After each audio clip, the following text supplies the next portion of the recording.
சங்கீத புஸ்தகம் 1ஆம் அதிகாரம் 2ஆம் வசனம் சொல்கிறது, கர்த்தருடைய வேதத்திலே இரவும் பகலும் தியானமாயிருக்கின்ற மனுஷன் பாக்கியவான் என்று சொல்லி இன்றைக்கு தேவன் ஒரு அழகான ஒரு ஆசீர்வாதத்தை கொடுக்கின்றார்.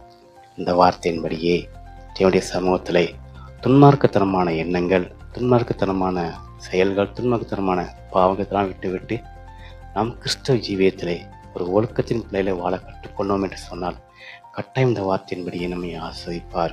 நமக்குள்ளே துன்மார்க்கத்தனமான குணங்கள் இருக்கக்கூடாது, பாவிகளுடைய எண்ணங்கள் இருக்கக்கூடாது, பரியாசர்களுடைய சிந்தனைகள் நமக்குள்ளே இருக்கக்கூடாது. அதையெல்லாம் விட்டு கிறிஸ்துவுக்கு நிராய் செல்கின்ற, சிலுவைக்கு நிராய் செல்கின்ற நம்முடைய பாதையில் வெளிச்சமாய் ஒளியாய் விளக்காய் இருக்கின்ற அந்த வசனத்தை நோக்கி பிடித்து கொண்டு நாம் கிறிஸ்துவை நோக்கி ஓட கற்றுக்கொண்டோம் என்று சொன்னால் நாம் அவருடைய சமூகத்தில் இரவு பகலும் அவருடைய வார்த்தையை தியானித்து அவருக்குள்ளே நாம் வளர கற்றுக்கொண்டோம் என்று சொன்னால் கட்டாயம் நம்மை தேவன் பாக்கியவனாய் பாக்கியவதியாய் இந்த உலகத்திலே வாழ செய்வார். இன்றைக்கு நீங்கள் எப்பேற்பட்ட பிரச்சனையோடு பாடுகளோடு இருந்தாலும் சரி, அது எல்லாம் விட்டு இந்த வேதத்தை இரவும் பகலும் பாராமல் நீங்கள் மீண்டும் மீண்டும் வாசித்தவர் என்று சொன்னால் நீங்கள் வாசிக்க உங்கள் வாழ்க்கை செழிப்பை காணும், ஆரோக்கியத்தை காணும், சமாதானத்தை காணும். உங்கள் குடும்பம் தலைமுறையாக ஆசீர்வாதத்தை காணும். ஹல்லேலூயா.